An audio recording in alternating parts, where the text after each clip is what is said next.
Minsan sa buhay natin, may darating na isang tao na magpapaniwala sa'yo na nang walang hanggan. Isang tao na magpaparamdam sa'yo na kailanman hindi ka na mag-iisa. Yung taong sasabihan ka na ikaw lang, wala ng iba. Yung papangakuan ka ng hindi kita iiwanan.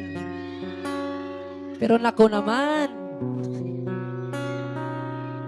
siya yung unang nang iwan. Kasi kung may natutunan man ako sa pag-ibig, kung may natutunan man ako sa pagmamahal, ito yun.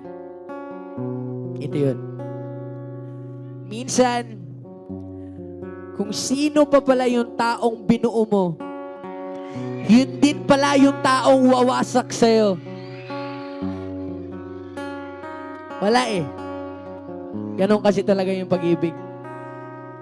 Minsan binibigay natin lahat, sinasakripisyo natin, sarili natin. Kasi sabi ko sa kanya, sige, hayaan kita na umalis.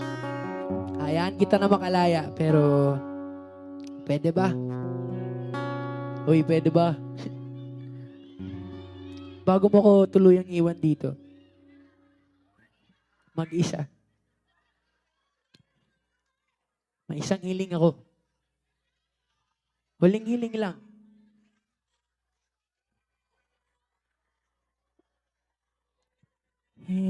Yakapin mo ako kahit hindi na totoo maiintindihan naman kita kung talagang sawa ka na at kung masasaya ka sa iba, wag mo na akong isipin pa. Oks lang ako.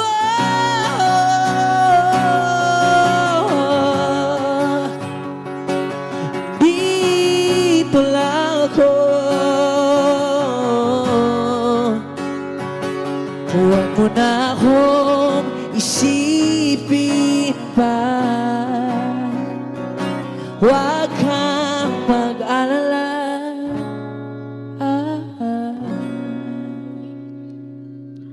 Kasi gano'n naman talaga yung buhay. May mga bagay or tao na akala natin para sa atin na. Akala natin permanente na. Pero hindi pala. Kasi kung may isa pa ako natutunan sa buhay, ito yun. Pwedeng mawala sa'yo lahat. Pwedeng iwanan ka ng kung sino man. Pero tumingin ka lang sa taas, hindi ka iiwanan yan. Hindi ka iiwanan yan. At siya lang ang tanging magpapa-okay sa'yo. Wala nang iba.